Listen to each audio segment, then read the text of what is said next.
Good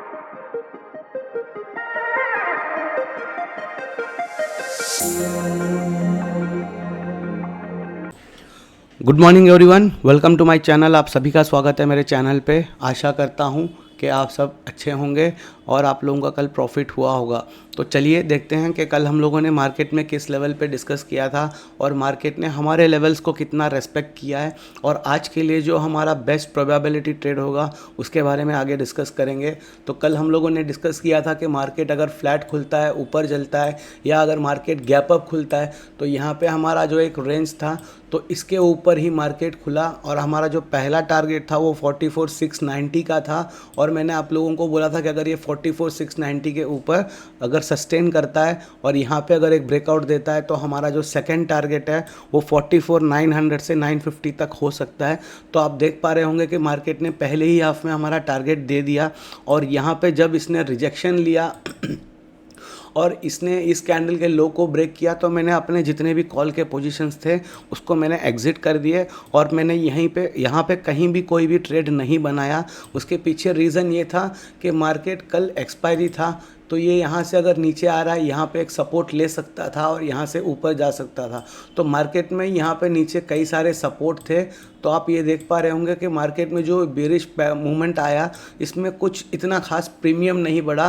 बस 2:30 बजे के बाद जिसने भी यहाँ पे अगर पुट की पोजीशन बनाई होगी तो यहाँ पे अच्छा खासा प्रॉफिट हुआ होगा, क्योंकि 2:30 बजे के बाद जो प्रीमियम है वो बहुत तेज़ी से बढ़ रहे थे।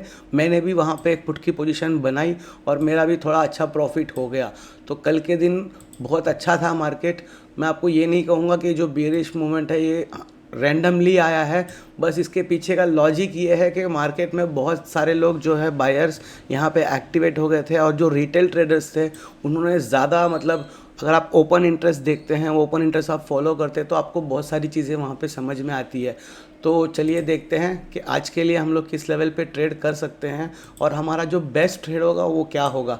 मेरे लिए जो बेस्ट ट्रेड है वो ये है कि मार्केट फ्लैट खुले और नीचे इस रेंज को ब्रेक करे 44,330 या 350 के रेंज को, तो यहाँ पे मैं इमीडिएटली एक पुट की पोजीशन बनाऊंगा, और जो मेरा स्टॉप लॉस होगा वो 30 से 40 पॉइंट का होगा, और जो मेरा टारगेट है वो काफ़ी बड़ा है 44,150 और 43,950 तक मैं मार्केट को देखता हूँ आज के दिन के लिए। तो फ्लैट खुला, नीचे आया, यहाँ पे हम लोगों को ट्रेड एग्जिट का एंट्री करना है, इनिशिएट करना है, और हमारा जो टारगेट है वो 44,150 44,390 तक हो सकता है। और अगर मार्केट फ्लैट खुलता है तो अगर मार्केट फ्लैट खुला और ऊपर जाने लगा तो यहाँ पे मेरे लिए कोई कॉल की ट्रेड नहीं है, क्योंकि ये जो है ये एक रेसिस्टेंस है, ये एक रेसिस्टेंस है और ये एक रेसिस्टेंस है। तो हम लोग कॉल की ट्रेड कब बना सकते हैं कि मार्केट फ्लैट खुला और इस रेंज के ऊपर गया 44,750 के आसपास, और यहाँ पे कम से कम अगर मार्केट एक आधा घंटा टाइम बिताता है, सस्टेन करता है, और अगर यहाँ से वो ब्रेकआउट देता है तो हम लोग एक छोटे से स्टॉप लॉस और छोटे से क्वांटिटी के साथ 44,950 तक का हम लोग टारगेट देख सकते हैं।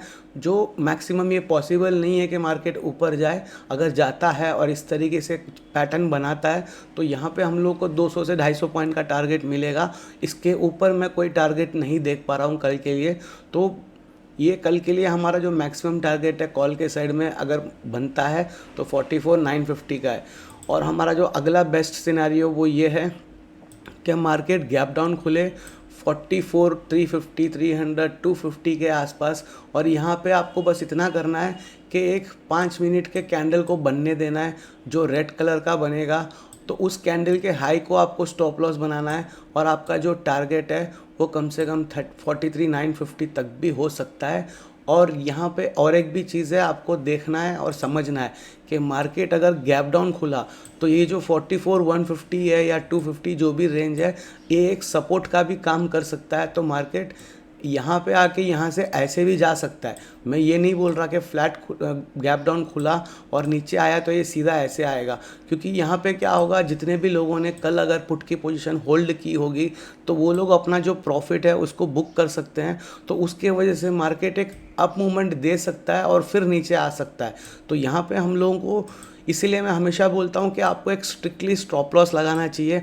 अगर मार्केट यहाँ से इस तरीके से आ रहा है, यहाँ पे अगर आपने कोई पुट की एंट्री बनाई है तो आपका जो स्टॉप लॉस है वो बहुत स्ट्रिक्ट होना चाहिए। अगर एक बार आपका स्टॉप लॉस हिट हो गया तो आपको अपने सारे पुट के पोजीशन से एग्जिट हो जाना है और किसी भी पुट के पोजीशन को होल्ड नहीं करना है जब तक मार्केट फिर से आपको एक पैटर्न ना दिखाए।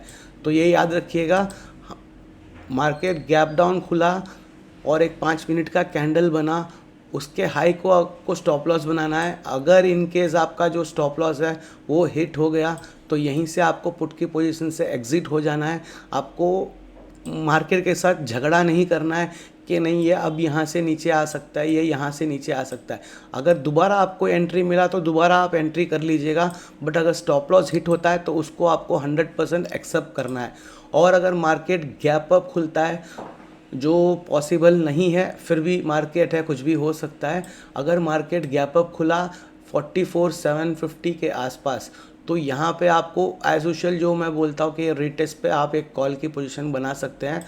बट अगर मार्केट गैप अप खुला इसके अंदर 44,750 के अंदर, मतलब 700 या 650 या 720, तो यहाँ पे आप एक काम कर सकते हैं कि अगर मार्केट गैप अप खुल रहा है तो आपको बस एक 20 पॉइंट का स्टॉप लॉस, ज़्यादा नहीं, सिर्फ 20 पॉइंट का स्टॉप लॉस रखना है और आप पुट की पोजीशन के लिए ट्रेड ले सकते हैं। अगर मार्केट इस रेंज के अंदर खुलता है, 700 के अंदर खुलता है, तो यहाँ पे आपको सिर्फ 20 पॉइंट का स्टॉप लॉस रखना है और आप पुट के साइड में एक ट्रेड ले सकते हैं। तो चलिए देखते हैं कि निफ्टी में हम लोगों को किस लेवल में ट्रेड कर सकते हैं। तो निफ्टी में आप यहाँ पे देख पा रहे होंगे,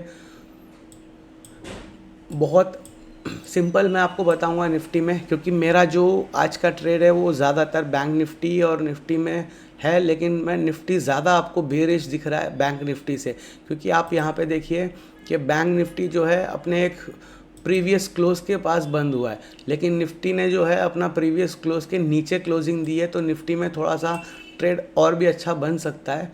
तो यहाँ पे आप देख सकते हैं कि मार्केट अगर फ्लैट खुलता है और 19,320 के नीचे आता है, 19,320 के नीचे आता है तो आपको सिर्फ 19,325 का स्टॉप लॉस रखना है और आपका जो पहला टारगेट है वो 19,250 तक हो सकता है। और 19,250 को अगर इसने ब्रेक किया और यहाँ पे अगर समझ लीजिए सिर्फ 5 या 10 मिनट भी इसने सस्टेन किया और इस वापस ये नीचे की तरफ आता है तो यहाँ पे आपको 19,250 का स्टॉप लॉस रखना है और आपका जो टारगेट है वो ऑलमोस्ट 19,050, 19,100 या 19,000 भी हो सकता है अगर मार्केट ने 19,250 को ब्रेक किया तो। और अगर मार्केट फ्लैट खुलता है, ऊपर जाने लगता है, तो यहाँ पे भी सेम प्रॉब्लम है कि यहाँ पे एक रेसिस्टेंस है, यहाँ पे एक रेसिस्टेंस है। तो जब तक मार्केट इसके ऊपर नहीं जाता, 19,480, 490 के ऊपर नहीं जाता, मेरे लिए कॉल के साइड में कोई ट्रेड नहीं बनता है। अगर मार्केट फ्लैट खुला, ऊपर गया और यहाँ पे अगर ये सस्टेन किया और इसने ब्रेकआउट किया तो यहाँ पे मैं एक छोटा सा स्टॉप लॉस रखूँगा और जो मेरा टारगेट होगा वो 19,570, 590 तक हो सकता है। बट जब तक मार्केट ब्रेकआउट नहीं देगा मैं इसके बीच में कहीं पे भी कॉल की पोजीशन नहीं बनाऊंगा, क्योंकि आप देख सकते हैं कि ये सब रेसिस्टेंस का काम कर सकता है। तो हमारे लिए बेस्ट जो होगा कि मार्केट फ्लैट खुले और नीचे आए तो कम से कम हमको एक 80 पॉइंट का टारगेट मिल सकता है इस रेंज में। और अगर मार्केट गैप डाउन खुलता है तो गैप डाउन के सिनेरियो में आपको अच्छे से समझना है कि गैप डाउन खुल रहा है मार्केट और ये खुलता है डायरेक्ट 19,250 के नीचे। अच्छे से सुनिएगा, 19,250 के नीचे खुल रहा है और यहाँ पे इसको कम से कम आपको आधा घंटा टाइम देना है मार्केट को, क्योंकि ये जो है ये अपने लेवल्स को ब्रेक करके वापस इस तरीके से जा सकता है, क्योंकि यहाँ पे काफ़ी सारे लोगों का पुट पोजीशन होल्ड होगा तो वो लोग भी अपना प्रॉफिट बुकिंग करेंगे। जो भी ऑप्शन सेलर्स हैं उन लोगों का ये कहीं ना कहीं एक स्टॉप लॉस होता है, तो वो भी अपने स्टॉप लॉस को बचाने के लिए मार्केट को ऊपर खींच सकते हैं। तो इसीलिए मैं बोल रहा हूँ कि अगर मार्केट गैप डाउन खुलता है तो आपको कम से कम आधा घंटा यहाँ पे टाइम देना है इसको, और अगर ये नीचे की तरफ ब्रेक डाउन देता है तो ये काफ़ी अच्छे मूव दे सकता है। तो आपको ये छोटे से स्टॉप लॉस के साथ आप दोबारा यहाँ पे एंट्री कर सकते हैं। और अगर मार्केट गैप अप खुलता है इस रेंज में 19,490 के आसपास तो भी आपको मैं एक अच्छा सा एक ऑप्शन बताता हूँ कि अगर मार्केट 19,480 के अंदर इस रेंज में कहीं भी खुल रहा है 450 या 400 या 480 470, तो आप यहाँ पे भी एक पुट की पोजीशन इनिशिएट कर सकते हैं और आपका पुट के पोजीशन का जो भी स्टॉप लॉस होगा वो मैक्सिमम 19,480 होगा। 19,480 के ऊपर आपका कोई भी पुट का पोजीशन होल्ड में नहीं होना चाहिए। अगर मार्केट इस रेंज में कहीं गैप अप खुलता है तो आप यहाँ पे एक स्ट्रिक्टली 20 पॉइंट का स्टॉप लॉस लगा लीजिएगा और इसको नीचे की तरफ यहाँ से आप 19,250 तक अपना कल का टारगेट आप देख सकते हैं अगर मार्केट इस रेंज के अंदर गैप अप खुलता है। और अगर मार्केट इस रेंज के ऊपर गैप अप खुलता है तो आपको सेम वही करना है कि आधा घंटा टाइम देना है मार्केट को। ये आपका पहला टारगेट हो सकता है 19,570। अगर इसको ब्रेक करता है तो 19,650 तक का कल के लिए आपको टारगेट मिल सकता है, लेकिन ये गैप अप के सिनेरियो में इस रेंज के ऊपर, अदरवाइज़ आपका कोई वहाँ पे कॉल नहीं बनता। और अगर मार्केट, मैंने आपको सब बता दिया, तो बेस्ट जो भी प्रोबेबिलिटी ट्रेड है वो मैंने आपको सब बता दिया है। तो प्लीज़ थोड़ा सा आपको मार्केट जितना इजी दिख रहा है तो आपको ये समझना है कि मार्केट में उतना टफ सिचुएशन आ सकता है। तो आपको हमेशा अपना जो स्टॉप लॉस है उसको काफ़ी स्ट्रिक्टली रखना है। अगर आपका स्टॉप लॉस हिट होता है तो आपको वहीं से उस पोजीशन को एग्जिट कर लेना है। वहाँ पे आपको मार्केट के साथ झगड़ा नहीं करना है, बस आपको देखना है कि मार्केट दोबारा आपको एक मौका दे तो आप अपने सेटअप पे फिर से एंट्री कर सको। तो आज के लिए इतना ही। अगर आपको वीडियो अच्छा लगा हो तो please like share and subscribe और कमेंट्स करना ना भूलिएगा। Thank you very much. Hope कि आप सबका प्रॉफिट होगा आज अच्छा सा।